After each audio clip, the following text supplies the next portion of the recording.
Hi friends, இன்னைக்கு நம்ம பார்க்க போகிற வீடியோ என்னன்னு பார்த்தீங்கன்னா, அவரைக்காய் பொரியல்.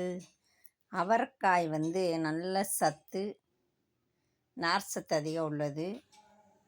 ரத்தத்தில் இருக்க கொலஸ்ட்ராலும் நமக்கு வந்து கண்ட்ரோலில் இருக்கும். அதனால் அவரைக்காய் வந்து ரொம்ப ரொம்ப ரொம்ப ரொம்ப நல்லது. அது எப்படி செய்கிறதுன்னு இப்போ பார்க்கலாம். இப்போ வந்து ஒரு பெரிய வெங்காயம் நல்லா படிப்படியாக நறுக்குங்க.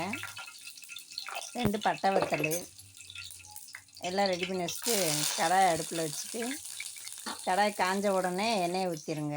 எண்ணெய் ஊற்றிட்டு கடுகை போடுங்க. கடுகு வெடித்த உடனே கருவேப்பிலையை போட்டு படிப்படியாக நறுக்கியிருக்கோம் பார்த்தீங்களா, அந்த பெரிய வெங்காயத்தையும் போட்டு அப்படியே நல்ல கண்ணாடி பதத்துக்கு வெங்காயத்தை வதக்குங்க. நீங்கள் சின்ன வெங்காயம் போடணுனாலும் போட்டுக்கலாம். நான் வந்து பெரிய வெங்காயம் போட்டிருக்கேன். நல்லா வதக்கிக்கங்க. பட்டை வத்தல் கடுகு எல்லாம் போட்டு வதக்கிட்டு, அதுக்கப்புறமா வந்து நம்ம நல்லா பொடியாக நறுக்கி வச்சுருக்க அந்த அவரைக்காயை நல்லா சுத்தம் பண்ணிவிட்டு அப்படியே கொட்டிடுங்க அதில்.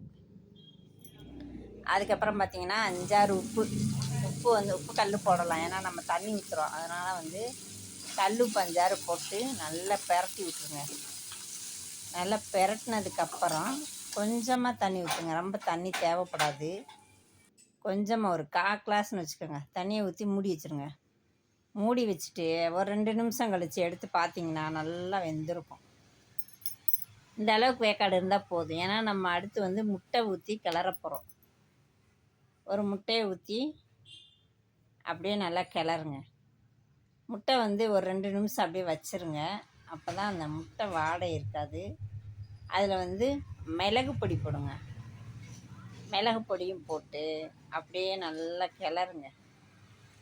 அடுப்பை சிம்மில் வச்சுக்கிட்டு நல்லா பரட்டிக்கிட்டே இருந்தீங்கன்னு வச்சுக்கோங்களேன், எல்லாமே ஒன்று சொன்னாப்புல இருக்கும்.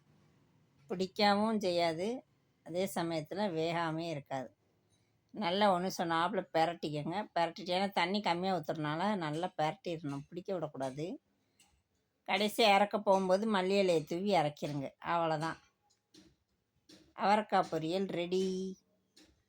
அதுக்கப்புறம் நம்ம வந்து வேறு பாத்திரத்தில் மாற்றி வச்சு சேவ் பண்ணலாம்.